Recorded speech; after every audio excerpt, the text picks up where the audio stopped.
भारत के पंडित अरब के हजरत हुसैन, क्या भारत के पंडित हजरत हुसैन को सपोर्ट किए थे? क्या मुहर्रम बेवकूफ लोग मनाते हैं? आइए इस वीडियो में जानते हैं मुहर्रम मनानी चाहिए या नहीं। क्या आपको लगता है कि मुहर्रम सिर्फ ताजिया उठाने, मातम करने या ढोल नगाड़े बजाने का त्योहार है? अगर आप ऐसा सोचते हैं तो आज आपका पूरी तरह दिमाग हिलने वाला है। आज मैं आपको मुहर्रम का वो कड़वा ऐतिहासिक और रूहानी सच बताने जा रहा हूँ जिसे बड़े बड़े मौलवी और मुफ्ती भी मंच से खुलकर बोलने से डरते हैं। आज पर्दा उठेगा उस सच से जिसे सालों से आपसे छुपाया गया है। चाहे आप हिंदू हो या मुसलमान, अगले 3 मिनट आपकी रूह को झकझोर के रख देंगे। बहुत से लोग मुझसे पूछते हैं कि राजा भाई मुहर्रम क्यों मनाया जाता है, क्या इसे मनाना चाहिए या नहीं मनाना चाहिए। आज बिना किसी लाग लपेट का सच सुनिए। मुहर्रम कोई खुशी का त्योहार नहीं है, यह इस्लाम के कैलेंडर का पहला महीना है जिसमें आज से करीब 1400 साल पहले इराक के करबला के मैदान में इतिहास का सबसे बड़ा और दर्दनाक जुल्म हुआ था। एक तरफ हमारे नबी पाक के सगे नवासे हजरत हुसैन थे जो हक और इंसानियत के लिए खड़े थे, और दूसरी तरफ यजीद नाम का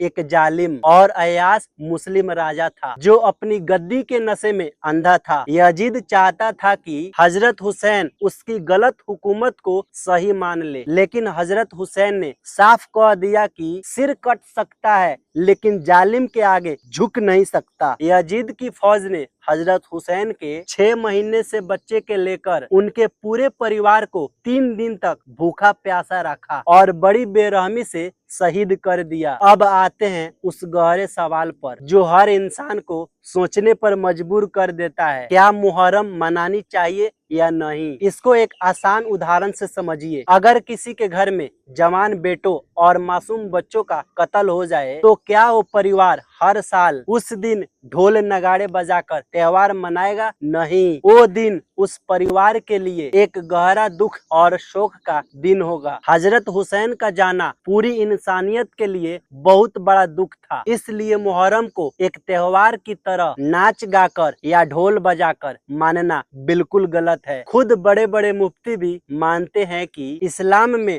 ढोल तमाशा करना और तमाशा बनाना मना है, लेकिन क्या मुहर्रम को पूरी तरह भूल जाना चाहिए? बिल्कुल नहीं। मुहर्रम को याद रखने का असली और रूहानी तरीका क्या है? अब वो गहरा सच सुनिए। मुहर्रम मनाने का मतलब ताजिया उठाना या सड़कों पर हुड़दुम करना नहीं है। मुहर्रम मनाने का असली मतलब है अपने अंदर हजरत हुसैन जैसी हिम्मत पैदा करना। मुहर्रम हमें यह सिखाता है कि चाहे सामने कितनी भी बड़ी ताकत क्यों ना हो, अगर आप सच्चे हैं तो आपको जुल्म के खिलाफ खड़े होना होगा। हजरत हुसैन ने कफन पहन लिया लेकिन जालिम के सामने सर नहीं झुकाया। आज का सबसे खतरनाक और कड़वा सच सुन लीजिए जो दोनों कौमों की आंखें खोल देगा। आज मुहर्रम के नाम पर जो लोग सड़कों पर तमाशा करते हैं, दूसरों को परेशान करते हैं या नफरत फैलाते हैं, वो हजरत हुसैन के रास्ते पर नहीं चल रहे हैं। हजरत हुसैन ने तो अपनी आखिरी सांस में भी इंसानियत और अमन की दुआ मांगी थी। मेरे भारत के हिंदू भाइयों के लिए भी इतिहास का एक ऐसा सच है जो बहुत कम लोग जानते हैं। करबला की उस जंग में